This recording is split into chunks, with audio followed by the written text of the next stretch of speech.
اللہم صلی علی سیدنا محمد اللہم صلی علی سیدنا محمد وعلی آل محمد۔ صحابہ اکرام رضی اللہ تعالی عنہ اجمعین فرماتے ہیں کہ نبی پاک صلی اللہ علیہ وسلم کے پاس جب بھی کوئی غیر مسلم آتا تو نبی پاک صلی اللہ علیہ وسلم ان کو جب کلمہ پڑھاتے اور اس کے بعد نماز کی تلقین کرتے تو ہر آنے والے نو مسلم کو نبی پاک صلی اللہ علیہ وسلم ایک دعا یاد کروایا کرتے تھے اور فرمایا کرتے تھے کہ اس دعا کو تم یاد کرو اور اس دعا کو بار بار پڑھا کرو، اللہم اغفر لی وارحمنی وعافینی وارزقنی وشفاعتی۔ تو عزیزان محترم، صحابہ کرام رضی اللہ تعالیٰ عنہ اجمعین فرماتے ہیں کہ عافیت کی دعا جو ہے وہ رسول اللہ صلی اللہ علیہ وسلم ہم میں سے ہر ایک کو یاد کروایا کرتے تھے۔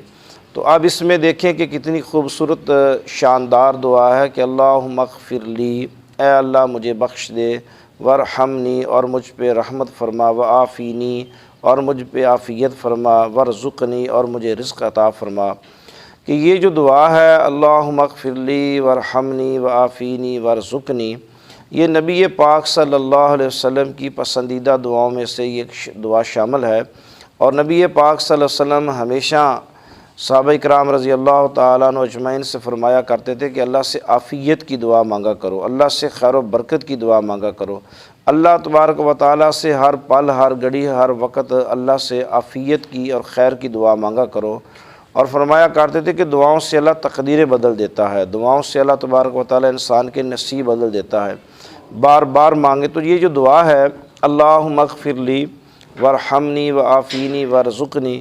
تو میرا نہیں خیال کہ اتنی خوبصورت شاندار اور پیاری دعا ہمیں محروم ہونا چاہیے، اور یہ ہمیں ہر ایک کو، تمام مسلمان بہنوں کو، تمام مسلمان بھائیوں کو، تمام مسلمان دوستوں کو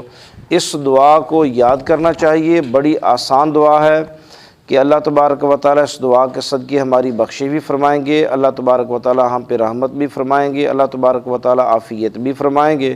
اور اللہ تبارک و تعالیٰ جو ہے ہمیں رزق خیر بھی عطا فرمائیں گے۔ اور یہ ساری چیزیں اس میں آ گئی، بخشش بھی آ گئی، رحمت بھی آ گئی، عافیت بھی آ گئی، اور رزق کی برکت بھی آ گئی۔ تو یہ مختصر دعا ہے، جب بھی نماز پڑھیں تو آپ اپنی نماز کے بعد اللہم اغفر لی ورحمنی وعافینی ورزقنی اس دعا کو مانگا کریں۔ مجھے میرے ایک دوست نے بتایا کہ میں اپنے گھر سے نکلا تھا صادق آباد کے لیے، تو میں ہمیشہ، وہ کہتے ہیں کہ میں نماز فجر کے بعد اس دعا کو جو ہے وہ روزانہ 3 مرتبہ پڑھتا تھا۔ تو جب ہم بہاولپور سے نکل کے صادق آباد کی طرف روانہ ہوئے تو رحیم یار خاں کے پاس جب ہم پہنچے ہیں تو وہاں پہ ہماری گاڑی جو تھی اس کا ایکسیڈنٹ ہو گیا۔ تو گاڑی کی فرنٹ سائیڈ جو تھی، پہلا حصہ جو تھا وہ سارے کا سارا تباہ و برباد ہو گیا۔ لیکن اللہ کے فضل اور کرم سے دیکھیں کہ میں اور میری فیملی، وہ کہتے ہیں کہ ہم اس کے اندر بیٹھے ہوئے تھے اور ہم سب کے سب محفوظ رہے۔ تو وہ کہتے ہیں کہ میں اس دعا کی جو کمالات ہیں، جو برکت ہے، جو عافیت ہے، کہ میں ہمیشہ کئی زمانوں سے، جب سے وہ کہتے ہیں کہ مجھے میرے پیر و مرشد نے ہمیں یہ دعا عنایت فرمائی کہ جب بھی صبح آپ اٹھیں نماز فجر کے بعد آپ اس دعا کو پڑھ لیا کریں، تو یقیناً کوئی لمحہ، کوئی وقت، کوئی گھڑی، کوئی وقت قبولیت کا، تو اللہ تبارک و تعالیٰ آپ کی بخشش بھی فرما دیں گے، اللہ تبارک و تعالیٰ جو ہے وہ آپ پہ رحمت بھی فرمائیں گے، اللہ کرم بھی فرمائیں گے، اللہ عافیت بھی فرمائیں گے۔ تو زندگی عافیت والی جو ہے یہ حضور پاک صلی اللہ علیہ وسلم کی تمناؤں میں سے شامل ہے کہ حضور پاک صلی اللہ علیہ وسلم ہمیشہ یہ دعا مانگا کرتے تھے، اللہم انی اسألک العفو والعافیہ فی الدنیا والآخرہ۔ جب کسی بیمار کو دیکھتے، جب نبی پاک صلی اللہ علیہ وسلم کسی مصیبت زدہ کو دیکھتے، جب نبی پاک صلی اللہ علیہ وسلم کسی دکھی کو دیکھتے، تو آقا کریم فرمایا کرتے تھے کہ تم اللہ سے عافیت کی دعا کیوں نہیں مانگتے؟ ہر پل اللہ سے عافیت کی دعا مانگو، اللہ مصیبتیں نہیں آنے دیتا۔ اگر مصیبتیں آتی ہیں تو اللہ تبارک و تعالیٰ آپ کی عافیت کی دعاؤں سے اللہ ان مصیبتوں کو ٹال دیتے ہیں، اللہ ان مصیبتوں کو دور کر دیتے ہیں، اللہ ان دکھوں کو دور کر دیتے ہیں، اللہ ان پریشانیوں کو دور کر دیتے ہیں۔ تو عزیزان محترم، ہم میں سے ہر شخص جو ہے،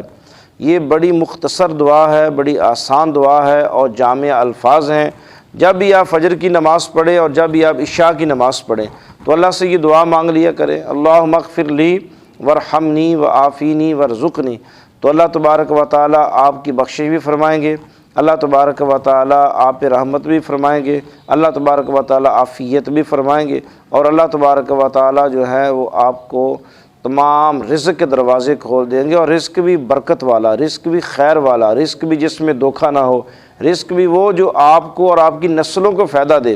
وہ رزق نہیں جو آپ کو اور آپ کی نسلوں کو تکلیف دے، پریشانی دے، مصیبتیں دے، آپ کا نقصان کرے، آپ کے بچوں کا نقصان کرے، آپ کی زندگی لے جائے، آپ کے بچوں کی زندگی لے جائے۔ تو عزیزان محترم، جب بھی آپ اس دعا کو یاد کریں گے تو اپنے لیے بھی دعا مانگے، اور پھر یہ نبی پاک صلی اللہ علیہ وسلم کی ایک حدیث مبارکہ ہے کہ جب بھی عافیت کی دعا مانگے تو غیروں کے لیے بھی اللہ تبارک و تعالیٰ سے عافیت کی دعا مانگے، اپنے بہنوں کے لیے، بھائیوں کے لیے، رشتہ داروں کے لیے، کل امت کے لیے آپ اللہ سے عافیت کی دعا مانگے۔ تو جب آپ اللہ کی مخلوق کے لیے، رسول اللہ صلی اللہ علیہ وسلم کی امت کے لیے عافیت کی دعا مانگیں گے